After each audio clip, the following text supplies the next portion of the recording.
In today's episode of Crime Analysis, I want to talk about the science of crime. Why crime occurred, or better still, how does crime happen.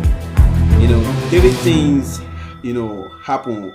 There are three elements that, when combined together, the probability or the possibility of crime occurrence is very high. Three factors.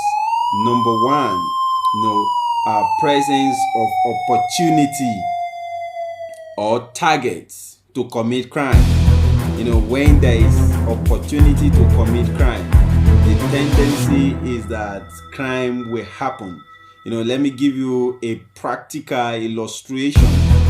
For instance, you have valuables in your car, valuable like laptop, phones, and the rest, and you parked and you wound up your glass and you left the valuable very visible, and you went into a shopping mall.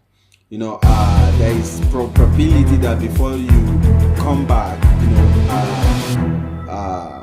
a criminal or someone with a criminal tendency who has a tendency to steal may be attracted by those valuables, and your car could be broken and the valuable can be carted away. All right.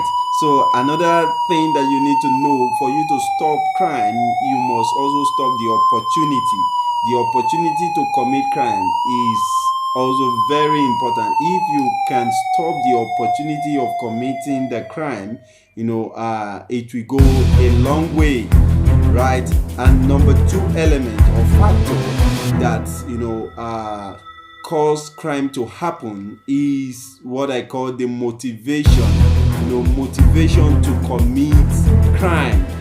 If there's motivation to commit crime, crime will also occur. What do I mean by motivation? If the way the benefits of committing the crime as against the consequences, if the benefit is overweigh the consequences, that the tendency or the probability of committing the crime is also high. For instance, if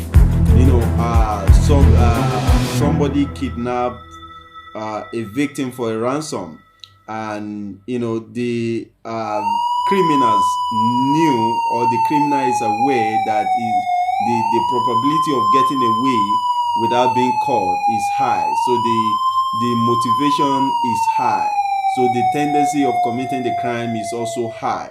So this is what I mean by motivation to commit the crime. The third factor or element that, if combined together, will cause crime to happen is what I call the absence of the absence of guardianship to prevent crime.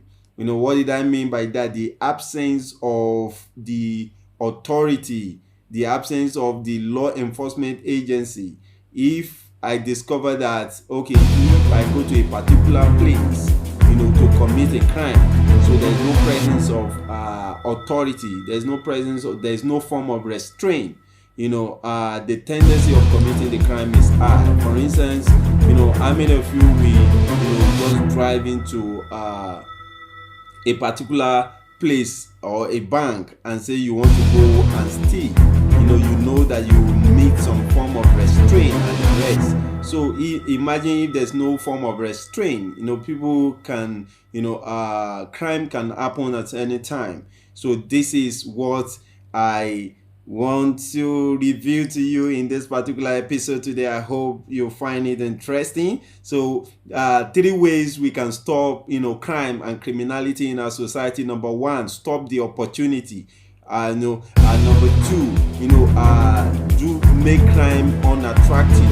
If the motivation is high, people will go into crime. Number three, let there be presence of authority, to address whatever security threats or challenges we might be facing. Okay, and see you again. I hope you do enjoy this episode. Right, my name is Omotayo Femi Richard, and of course, I'm a cyber criminologist and also a crime analyst. Hope you have a nice time with me. See you next time in another episode.